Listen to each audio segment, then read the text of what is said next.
ஒரு ரெஸ்லர் மல்யுத்தம் செய்யும்போது ரொம்பவே பலவீனமாகவோ அல்லது பெரிய காயங்கள் ஏற்பட்டாலோ அவருக்கு உடனடியாக மருத்துவ சிகிச்சை வேணும்னு சொல்லிட்டு ரெஃப்ரி பார்த்தீங்கன்னா எக்ஸ் சிம்பிள் அப்படிங்கிற ஒரு சிம்பிளை காட்டுவார். அந்த சிம்பிளை காட்டும்போது உடனே மேட்சை ஸ்டாப் பண்ணிடுவாங்க. மருத்துவ குழுவிலேருந்து டாக்டர்ஸ்லாம் வந்து இந்த ரெஸ்லர் இப்போ மல்யுத்தம் பண்ணதுக்கு மறுபடியும் தயாராக இருக்காரு அப்படின்னு சொன்னதுக்கப்புறமா தான் அகெயின் ரெஸ்லிங் மேட்சையும் பார்த்தீங்கன்னா கண்டினியூ பண்ணுவாங்க. இதே போல் WWEயில் எக்ஸ் சிம்பிள் காட்டப்பட்ட 10 தருணங்களை பற்றி தான் இன்றைக்கி நம்ம வீடியோ பார்க்க போகிறோம். ஸோ வீடியோ பார்க்குற எல்லாருக்கும் வணக்கம். நீங்கள் ஒருவேளை நம்ம சேனலுக்கு ஃபஸ்ட் டைம் வந்திருக்கீங்கன்னா சப்ஸ்கிரைப் பண்ணி பக்கத்தில் இருக்க பெல் ஐக்கானை கிளிக் பண்ணி வச்சுக்கோங்க. இதன் மூலிமா ஃபியூச்சரில் போடுற எல்லா விதமான ரெஸ்லிங் கண்டென்ட்டையும் நீங்கள் தமிழில் தெரிஞ்சுக்கலாம். So welcome to wrestling king.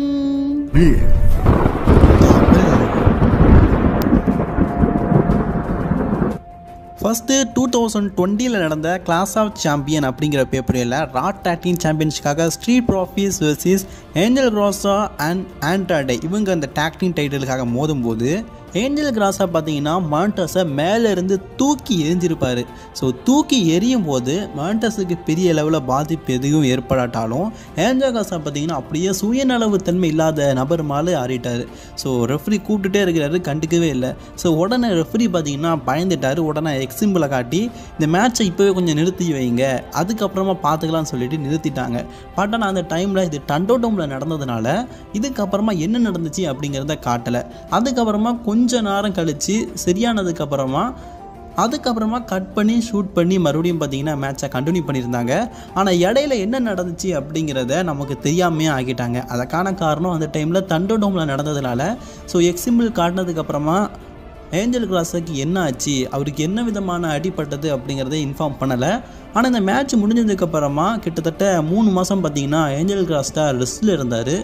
So next Sin Cara versus Alberto Del Rio. இந்த மேட்ச் 2013 ஒரு ரா எபிசோடில் தான் நடந்தது. ஆக்சுவலி இதில் சிங்காருக்கு என்னாச்சு பார்த்தீங்கன்னா, ரிங்குக்கு டாப்புக்கு மேலே இருந்து ஆல்பர்டோ டெல் ரியோவுக்கு மேலே குதிக்கும் போது அவருடைய விஸ்ட்டு, அவருடைய கை பார்த்திங்கன்னா அப்படியே மடங்கிருச்சு. ஸோ அது பார்த்திங்கன்னா அப்படியே கொஞ்சம் பிரேக் ஆக ஆரம்பிச்சிருச்சு. உடனே சிங்காரா பார்த்திங்கன்னா ரெஃப்ரீஸ் எல்லாம் கூப்பிட்டு எனக்கு இப்போ இன்ஜுரி ஆகிட்டு மேட்சை ஸ்டாப் பண்ணுங்க அப்படின்னு சொல்லிட்டாரு. ஸோ உடனே ரெஃப்ரியும் பார்த்தீங்கன்னா எக்ஸ் சிம்பிள் கொடுத்து மேட்சை ஸ்டாப் பண்ணிட்டாரு. பட் ஆனால் ஆல்பர்ட் ரியோ பார்த்தீங்கன்னா அதை கவனிக்காமல் சிங்காராவை மறுபடியும் அட்டாக் பண்ணிட்டு இருந்திருக்காரு. உடனே ரெஃப்ரி பார்த்தீங்கன்னா அவருக்கு இப்போ கண்டிஷன் சரியில்லை, நீங்கள் இப்போ சண்டை இடக்கூடாது அப்படின்னு சொல்லிட்டு மேட்சை ஸ்டாப் பண்ணிடுவார். ஆனால் இதுக்கு பேக் ஸ்டேஜில் சிங்காரா பார்த்தீங்கன்னா ரொம்ப கோவப்பட்டாராம். எனக்கு அடிபட்டுட்டு நான் சொன்னதுக்கு ஆல்பர்ட் ரியோவை நீங்கள் தான் அக்கின்னு சண்டையிட விட்டீங்க, இதுக்கெல்லாம் தப்பு வந்து உங்கள் மேலே தான் இருக்குது அப்படின்னு சொல்லிட்டு WWE ரெஃப்ரீஸ் மேலேயே பார்த்தீங்கன்னா பழிய போட்டுட்டாரு. ஸோ அதுக்கப்புறமா ECWவில் நடந்த மேட்ச் தான் ஹீஸ்டன் டோரன் வெர்சஸ் பேர்லஸ் மெஹண்டி. இவங்களுக்குள்ள ஒரு பயங்கரமான மேட்ச் நடந்தது. ஸோ ECWவில் இந்த மேட்ச் பார்த்தீங்கன்னா பயங்கரமான ட்ரீம் மேட்ச். ஸோ ஹீஸ்டனை பற்றி நிறைய பேருக்கு தெரியும், வேம்பயர் கேரக்டரை பண்ணிகிட்டு இருந்தார். அதனாலேயே WWEவில் எப்படி அண்டர்டேக்கர் ஃபேமஸாக இருந்தாரோ அந்த டைமில் ECWவில் இவர் பயங்கர ஃபேமஸாக இருந்தார். இவங்க 2 பேருக்குள்ளே ஒரு தடவை பார்த்தீங்கன்னா ஒரு பயங்கரமான மேட்ச் நடக்கும். அந்த டைமில் ஈவன் பார்த்தீங்கன்னா மாதன் மகடியோட ஃபேஸ்லேயே பார்த்தீங்கன்னா ஒரு பயங்கரமான பஞ்சை அவருடைய முட்டியை வச்சு கொடுத்துருப்பாரு. ஸோ அந்த டைம்லேயே பார்த்தீங்கன்னா அவரோட பற்கள் 4 பற்கள் பார்த்தீங்கன்னா அப்படியே சுக்கு நூறாக உடஞ்சிருச்சு. உடனே வாயில் பிளட்டெல்லாம் ப்ளீடிங் ஆரம்பிச்ச உடனே ரெஃப்ரீஸ் பார்த்தீங்கன்னா எக்ஸ் சிம்பிள் கொடுத்து அந்த மேட்சையும் ஸ்டாப் பண்ணிட்டாங்க. பட் ஆனால் இந்த மேட்ச்சில் ஈவனுக்கு மேலே பயங்கர கடுப்பாயிட்டாங்க. ஏன் கேட்டிங்கன்னா அந்த டைமில் தான் WWE பார்த்தீங்கன்னா ECW வாங்கலாம் அப்படிங்கிற முயற்சியில் இருந்தாங்க. அந்த மாதிரி டைமில் ஈவன் இப்படி பண்ணதுனால அப்போயே பார்த்தீங்கன்னா ECWலேருந்து இவர் ரிலீஸ் பண்ணிட்டாங்க. நெக்ஸ்ட்டு 2010 ஓவர் லிமிட் அப்படிங்கிற பேப்பரில் ராண்டி ஆர்டனுக்கும் எட்ஜுக்கும் பயங்கரமான ஸ்டூடியோவில் பயங்கரமான மேட்சை WWE கன்ஃபார்ம் பண்ணி வச்சுருப்பாங்க. ஆக்சுவலி ராண்டி ஆர்டனுக்கு தான் இதில் இன்ஜுரி ஆயிடுச்சு. யார் மூலியமாக பார்த்தீங்கன்னா அவர் மூலியமாக தான். அதாவது கையை எடுத்து ஸ்டேஜில் பார்த்தீங்கன்னா RKO போடுறதுக்காக டொப்புன்னு தட்டிக்கிட்டு இருப்பார். ஸோ அந்த டைமில் பார்த்தீங்கன்னா அவருடைய கை ஜாயிண்ட் இருக்குது பார்த்தீங்களா அப்படியே விளங்கிருச்சு, அதாவது கை வந்து உடஞ்சிருச்சு. ஸோ ஜாயிண்ட் விலகுறதுனால அவரால் மிந்தி மாதிரி ஃபுல்லாக ரெஸ்லிங் பண்ண முடியலை. அதனால அந்த மேட்சை பார்த்தீங்கன்னா அப்போயே ஸ்டாப் பண்ண நினச்சாங்க. ஆனால் ராண்டி ஆர்டன் பார்த்தீங்கன்னா ரெஸ்லிங் பண்ணுறேன் அப்படின்னு சொல்லிட்டாரு. ஆனால் அவருக்கு கை உடஞ்ச உடனே பார்த்தீங்கன்னா ரெஃப்ரீஸ் அந்த கவனித்து எக்ஸ் சிம்பிள் கொடுத்து கொஞ்சம் நேரம் ஸ்டாப் பண்ணி வைக்கலாம்னு சொல்லிட்டு அந்த டைமில் ஸ்டாப் பண்ணி வச்சாங்களாம். இருந்தாலும் பார்த்தீங்கன்னா அந்த வலியோடையே ராண்டி ஆர்டன் பார்த்தீங்கன்னா அந்த மேட்ச் ஃபுல்லாக விளையாடி முடித்தார். அது உண்மையிலேயே பார்த்தீங்கன்னா ஒரு பெரிய விஷயம்னே சொல்லலாம்.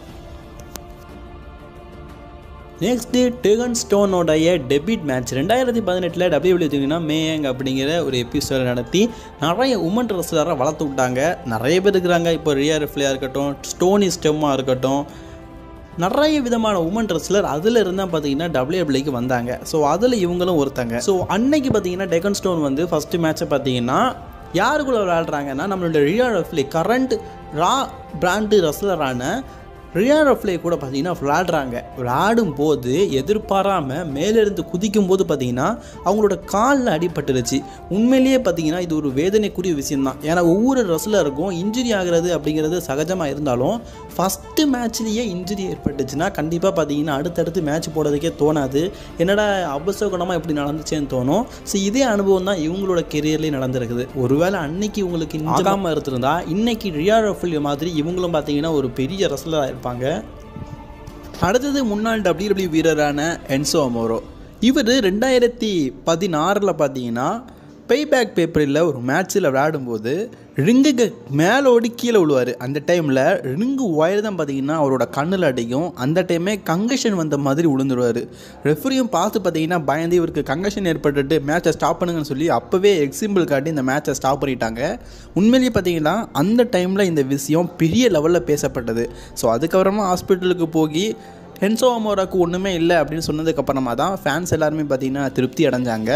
இருந்தாலும் WWE இதை பயன்படுத்திக்கிட்டு 2-3 வாரத்துக்கு பார்த்தீங்கன்னா இவருக்கு இன்ஜுரி ஆன மாதிரி ஒரு ஸ்டோரி லைனை WWE டெவலப் பண்ணாங்க. Next Kevin Nash. உண்மையிலேயே WWEயில் ஒர்க் பண்ணதிலே ஒன் ஆஃப் த பெஸ்ட் ரெஸ்லரில் கண்டிப்பாக கெவின் நாஷ்னு இருப்பார்.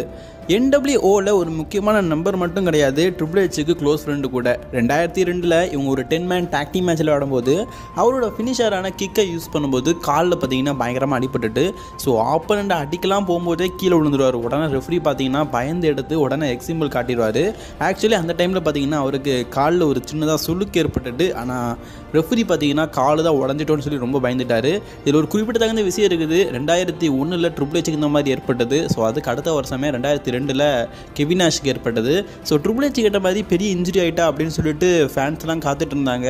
அந்த மாதிரி ஆகக்கூடாதுன்னு சொல்லிட்டு பல பேர் வேண்டிகிட்டு இருந்தாங்க. ஸோ கடைசியாக பார்த்தீங்கன்னா கெவின் நாஷுக்கு ஒரு சின்ன சுளுக்கு தான் ஏற்பட்டிருக்குன்னு சொன்னாங்க. அதுக்கப்புறமா ஒரு 2-3 வாரத்துலேயே பார்த்தீங்கன்னா ரெஸ்ட் எடுத்துகிட்டு மறுபடியும் ஒரு ரிங்குக்கு ஃபைட் பண்ண வந்துட்டார். Next Wade Barrett in battle royal. ஒரு இன்டர்கான்டினென்டல் சாம்பியன்ஷிப்புக்கான நம்பர் 1 கண்டெண்டருக்காக ஒரு ஆளை பார்த்தீங்கன்னா ஒரு மேட்ச் நடக்கும். பேட்டில் ராயல்னால எல்லா ரெஸ்லரும் கலந்துக்கிட்டுவாங்க. அதில் பிக் ஷோ மாதிரியான பெரிய பெரிய ரெஸ்லர்ஸ் கூட இருந்தாங்க. ஸோ வெய்ட் பேரட் பார்த்தீங்கன்னா அந்த மேட்ச்சில் பிக் ஷோ தூக்கி எறிஞ்சிருப்பார். ஆக்சுவலி தூக்கி எறியப்பட்டது பார்த்தீங்கன்னா டாப் சிக்லர் தான், ஆனால் கீழே இருந்தது நம்மளோட வெய்ட் பேரட். ஸோ எல்லாரும் என்ன நினச்சாங்கன்னா டாப் சிக்லருக்கு தான் ஃபேஸில் அதிகமாக அடிபட்டிருக்குன்னு. ஆக்சுவலி உண்மை என்ன பார்த்தீங்கன்னா டாப் சிக்லர் மட்டும் இல்லை, வெய்ட் பேரட் 2 பேருக்குமே அட் அ டைம் ஒரே நேரத்தில் அடிபட்டிருந்தது. ஸோ 2 ரெஃப்ரி பார்த்தீங்கன்னா எக்ஸிம்பிள் காட்டியிருப்பாங்க. அதே நேரத்தில் டாப் சிக்லர் இருக்க கன்னத்தில் இருக்கிற ஜவ்வு அப்படியே கிழிஞ்சிருச்சு. இன்னொரு பக்கம் பார்த்தீங்கன்னா வெய்ட் பேரட்டுக்கு மூஞ்சில் இருக்க சவு கிழிஞ்சிருச்சு. ஸோ 2 பேருக்குமே அடிப்பட்டதுனால கிட்டத்தட்ட 6 மாதம் ரெஸ்ட் எடுக்க வேண்டியது இருந்துச்சு. ஆனால் டாப் சிக்லர் பார்த்தீங்கன்னா வெறும் ஒரே ஒரு மந்த் ரெஸ்ட் எடுத்துகிட்டு ரெஸ்லிங் கரியருக்கு வந்துட்டார் மறுபடியும். ஆனால் வெய்ட் பேரட் மட்டும் பார்த்தீங்கன்னா 6 மாதம் ரெஸ்ட் எடுத்துகிட்டு மறுபடியும் ரிங்குக்கு வந்தார். நெக்ஸ்ட்டு DXயில் இருக்கிற ட்ரிபிள் ஹெச்சை பொறுத்த வரைக்கும் முட்டியில் அடிபடுறது அப்படிங்கிறது அவருக்கு சாதாரண விஷயம். கிட்டத்தட்ட அவரோட ரெஸ்லிங் கரியர்லேயே பார்த்தீங்கன்னா 10 தடவைக்கு மேலே முட்டிலேயே பார்த்தீங்கன்னா பல காயங்கள் ஏற்பட்டிருக்குது. 5 முறைக்கு மேலே அறுவை சிகிச்சை பண்ணி மாற்று சிகிச்சையாக ஸ்டீல்லே பார்த்தீங்கன்னா முட்டு செஞ்சு அவங்களுக்கு வச்சுருக்கிறாங்க. அந்த அளவுக்கு பார்த்தீங்கன்னா பல காயங்கள் ட்ரிபிள் ஹெச்சுக்கு ஏற்பட்டிருக்குது. இதே மாதிரி நியூ இயர் பேப்பரில் ஏஜ் ராண்டி ஆர்டன் வெர்சஸ் DXக்குள்ளே ஒரு டாக் டீம் மேட்ச் நடந்திருக்கும், டாக் டீம் சாம்பியன்ஷிப்புக்கான மேட்ச். இந்த மேட்ச்சில் ட்ரிபிள் ஹெச் பார்த்தீங்கன்னா ராண்டி ஆர்டனை தூக்கி எறிஞ்சிருப்பார். அந்த டைமில் அவரோட முட்டி பார்த்தீங்கன்னா அப்படியே உடஞ்சிருச்சு. ஸோ உடஞ்சதுக்கப்புறமா ரெஃப்ரி பார்த்தீங்கன்னா பார்த்து பயந்து அந்த டைமே பார்த்தீங்கன்னா எக்ஸிம்பிள் கொடுத்து மேட்சை ஸ்டாப் பண்ணிட்டாரு. இருந்தாலும் ட்ரிபிள் ஹெச் பார்த்தீங்கன்னா அகெயின் மேட்சை கண்டினியூ பண்ணுவார். மறுபடியும் முட்டில் பார்த்தீங்கன்னா பெரிய காயங்கள் ஏற்பட்டதுனால உண்மையிலேயே பார்த்தீங்கன்னா அது ஒரு பெரிய விஷயமாயிட்டு. அதுக்கப்புறமா பார்த்தீங்கன்னா அவரோட காலில் சர்ஜரி பண்ணி மாற்று சிகிச்சை பண்ணதுக்கப்புறமா தான் ட்ரிபிள் ஹெச் பார்த்தீங்கன்னா ரெஸ்லிங் கரியருக்கே மறுபடியும் வந்தார். அன்னைக்கு ட்ரிபிள் ஹெச் பார்த்தீங்கன்னா மேட்சை பாதிலேயே ஸ்டாப் பண்ணியிருக்கலாம், இவ்வளோ லென்த்தாக இழுத்தது ஒரு பெரிய பிரச்சனை தான் அப்படின்னு சொல்லிட்டு பல பேர் பார்த்தீங்கன்னா கம்ப்ளைண்ட் பண்ணாங்க. ஏன்னா ஸ்டார்டிங்லேயே விட்டுருந்தா அப்போ ஈஸியாக அவருக்கு குணமாக இருந்திருக்கும். ஸோ கண்டினியூவாக ஃபைட் பண்ணதுனால தான் அந்த காயம் பெருசாகி பீஸாக உடஞ்சிருச்சு அப்படின்னு சொல்கிறாங்க. ஒருவேளை மேட்சை பாதிலேயே ஸ்டாப் பண்ணியிருந்தா இந்த மாதிரியான பாதிப்பு ஏற்பட்டிருக்காது அப்படின்னு அப்படின்னு சொல்கிறாங்க. ஸோ இன்றைக்கி நம்ம எக்ஸ் சிம்பிள் காட்டப்பட்ட 10 தருணங்களை பற்றி பார்த்தோம். பிடிச்சிருக்குன்னு நினைக்கிறேன். பிடிச்சிருந்தா லைக், ஷேர், கமெண்ட் பண்ணுங்கள். தொடர்ந்து ரெஸ்லிங் செய்திகளை தமிழில் தெரிஞ்சுக்க சேனலை சப்ஸ்கிரைப் பண்ணி பக்கத்தில் பெல் ஐக்கான் கிளிக் பண்ணி வச்சுக்கோங்க நண்பா. அடுத்து ஒரு நல்ல ரெஸ்லிங் சந்திக்கலாம். ஸோ தேங்க்ஸ் ஃபார் வாட்சிங். இது உங்கள் ரெஸ்லிங் கிங். நான் ரகு. கர்மா இஸ் ஆல்வேஸ் பூமராங் நண்பா.